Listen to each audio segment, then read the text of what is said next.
Las 4 condiciones para la alegría y la paz. Si alguien desea tener una personalidad serena y alegre, debe cuidar sus 4 aspectos esenciales sin los cuales no puede haber ni equilibrio ni paz.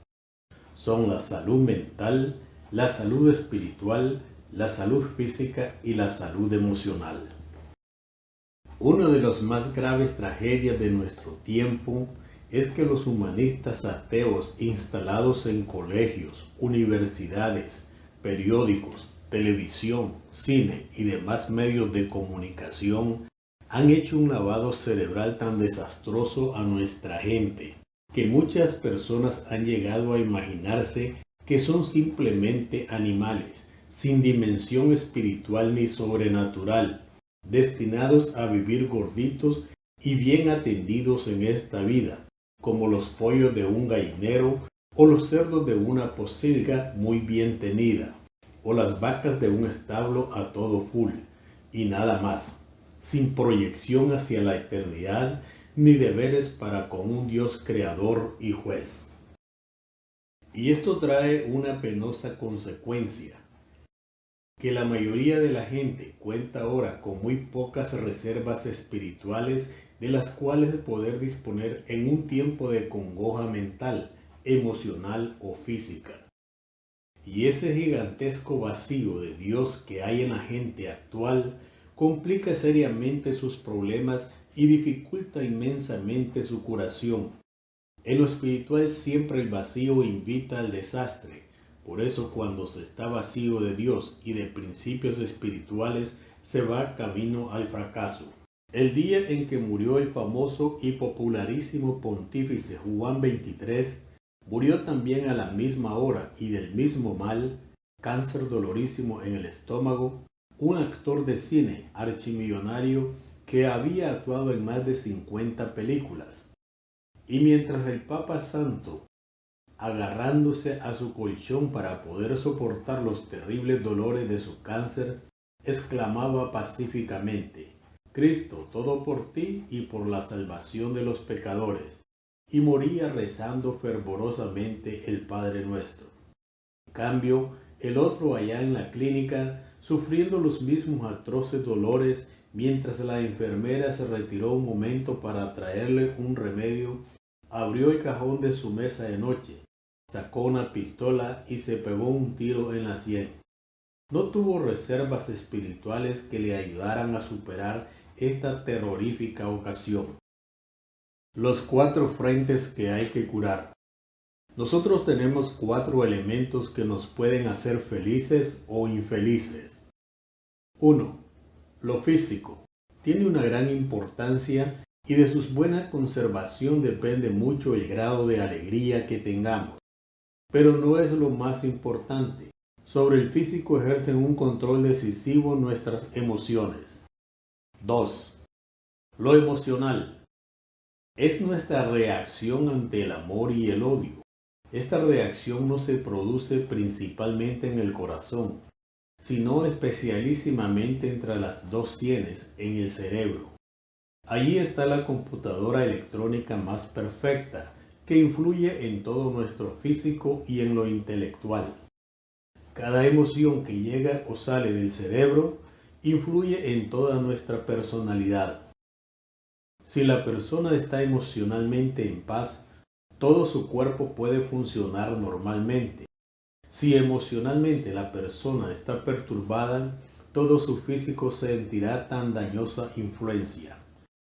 La enfermedad más frecuente hoy día es la producida por emociones desagradables.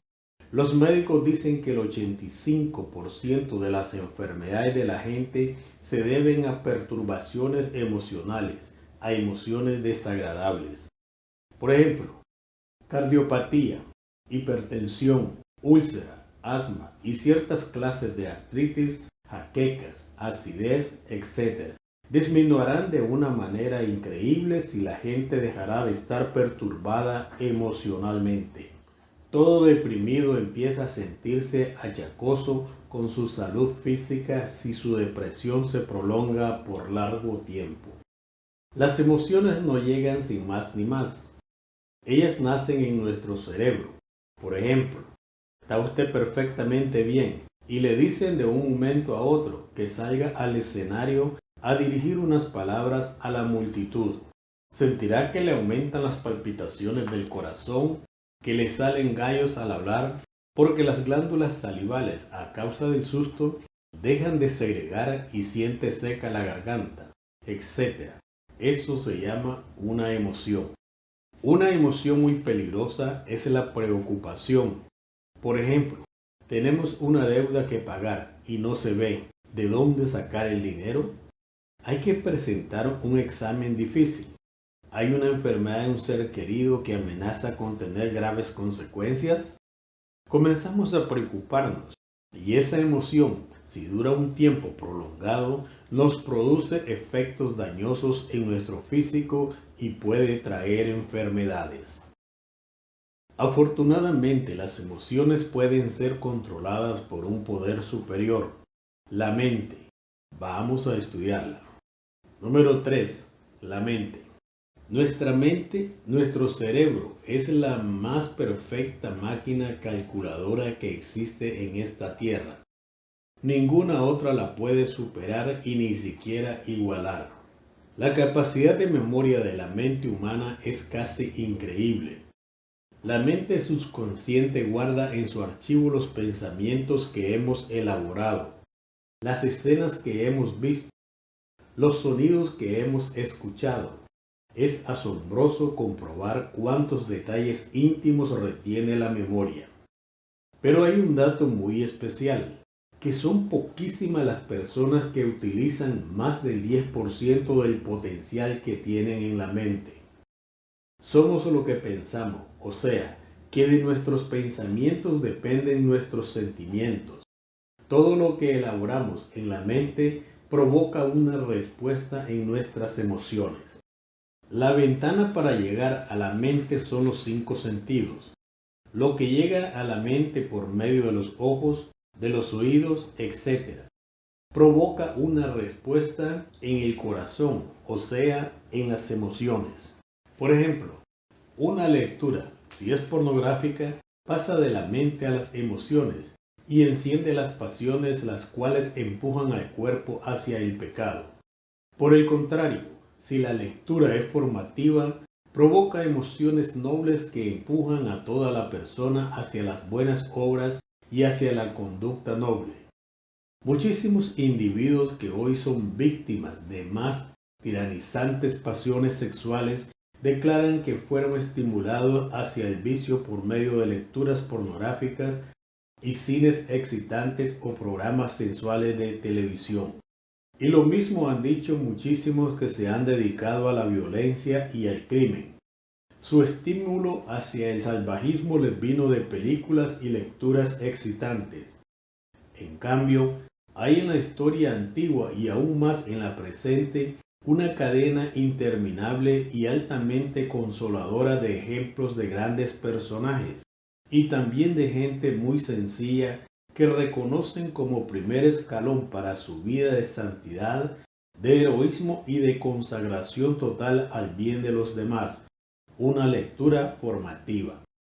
Así, por ejemplo, lo que desprendió a San Agustín de su vida de sexo y de orgullo para empujarlo hacia los más altos grados de pureza y humildad fue la lectura de las cartas de San Pablo, lo que hizo de un militar vanidoso un formidable santo. San Ignacio fue la lectura de unas vidas de santos. Napoleón de joven sentía más deseo de ser héroe leyendo las vidas paralelas de Plutarco, que ante los ejemplos y consejos de sus superiores, San Juan Bosco y San Antonio Claret declararon en sus autobiografías que la lectura del bellísimo librito Imitación de Cristo les produjo en su juventud una transformación formidable. Y Bolívar atribuye a sus lecturas formativas que empezó a sus 16 años, el haber dejado su vida de burgués comodón para dedicar por entero su existencia a la causa de la libertad de América. Dime lo que lees y lo que ves, y te diré quién eres, decían sabiamente los antepasados. La depresión es una emoción, y una emoción que produce apatía, desgano, decaimiento.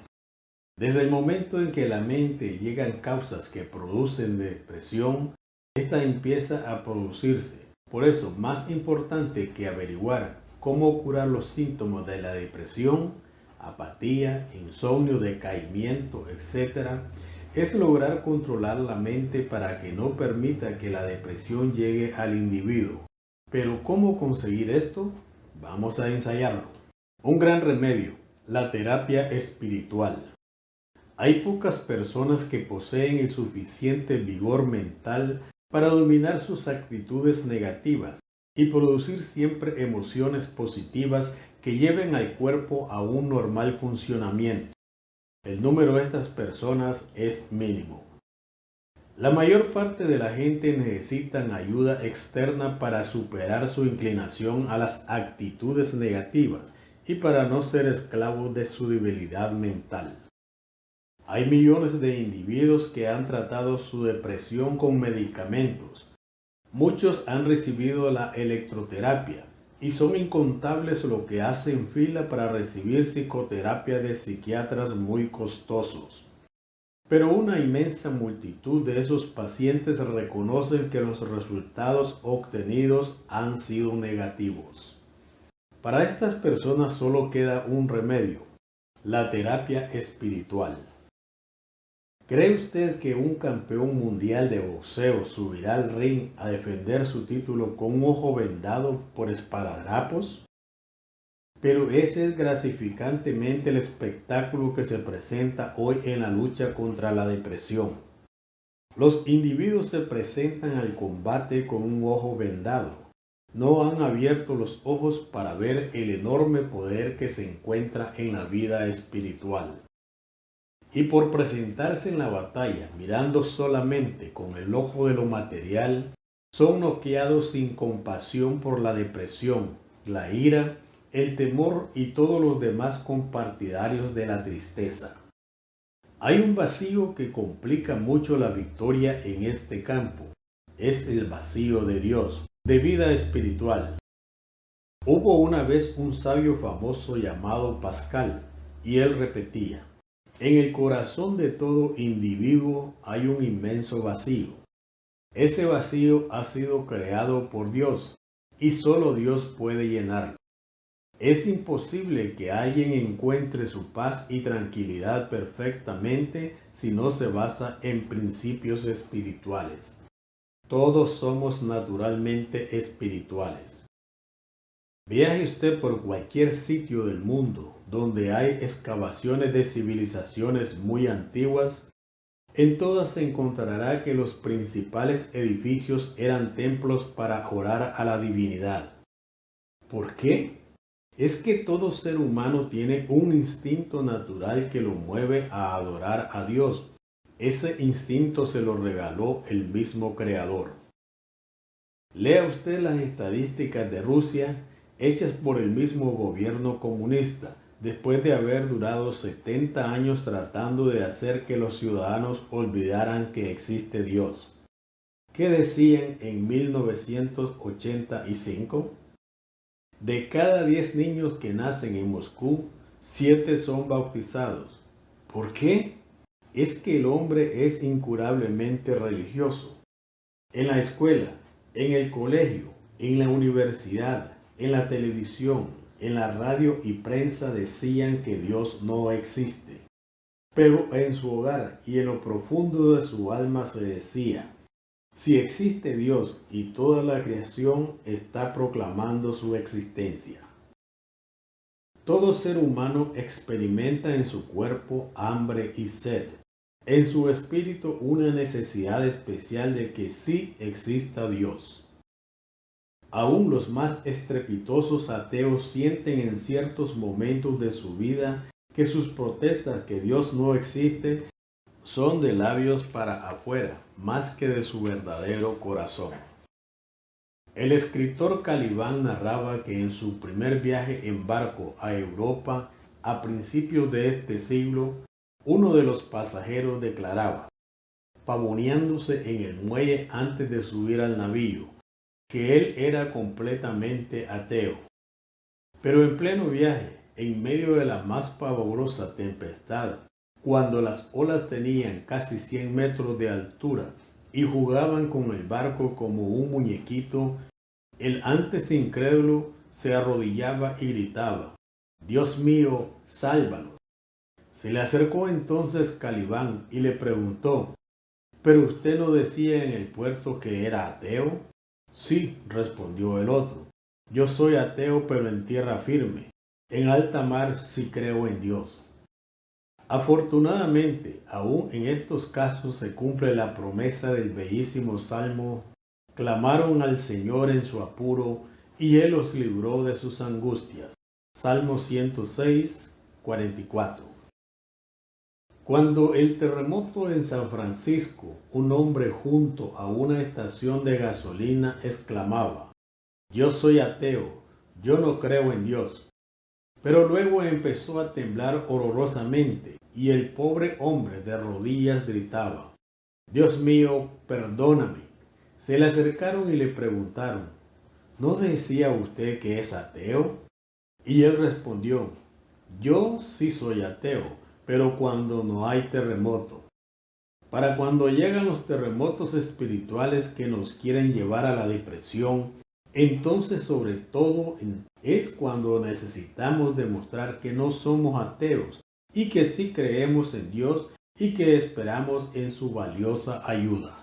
Retrato de una persona egoísta y de los males que le acompañan: culpabilidad, futilidad, ineficiencia, mala dirección, depresión, confusión y desdicha.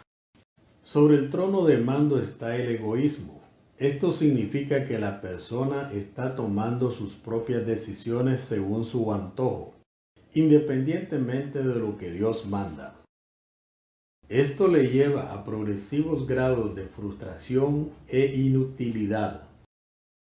Cada cual tiene libertad de elegir en cada época de su vida qué hacer, qué decir, qué evitar, cómo hacer lo que tiene que hacer, de qué manera tratar a los demás, cómo disponer de sus bienes y de su tiempo, etc. Y la felicidad de última instancia resultará de la sabia elección que la persona sepa hacer en los diversos momentos de su existencia. Si alguien se dedica a vivir y elegir en cada caso a espaldas de la voluntad de Dios, no importándole nada lo que manda y opina su hacedor, sino solo lo que le aconseja su capricho y su egoísmo, entonces necesariamente le llegará la confusión, culpabilidad, temor y frustración. Hemos mostrado por años y años este gráfico a millares de personas y todos han estado de acuerdo en que se trata de un retrato fiel del egoísta. Un día presentamos este gráfico a un agente de viajes aéreos y ella al verlo se echó a llorar y exclamó: «Es el retrato de mi vida. Quise seguir el consejo de mis caprichos y solo he cosechado sinsabores. Cuando uno se aleja de Dios, le llegan sin medida las amarguras». La mayoría de las personas que son desdichadas o se sienten deprimidas no están conscientes del hecho de que su desdicha emana en buena parte del vacío de Dios que alberga en su interior. «No hay paz para los que no dan importancia a Dios», dijo el profeta hace 25 siglos. Isaías 48, 22. Esta deficiente ciencia espiritual o ausencia de Dios los hace vulnerables a una diversidad de dolencias y perturbaciones mentales, físicas y emocionales. Les sucede como a los pacientes que tienen carencia de glóbulos rojos o blancos o de vitaminas. Son sumamente vulnerables a cualquier enfermedad. Y no hablamos aquí de personas que hayan tomado una actitud de enfrentamiento contra Dios. Esos son ya casos más demoníacos que normales. Hablamos simplemente de los que descuidan sus relaciones con el Todopoderoso. Todo ser humano experimenta en su interior una sensación de vacío que le hace buscar necesariamente a Dios.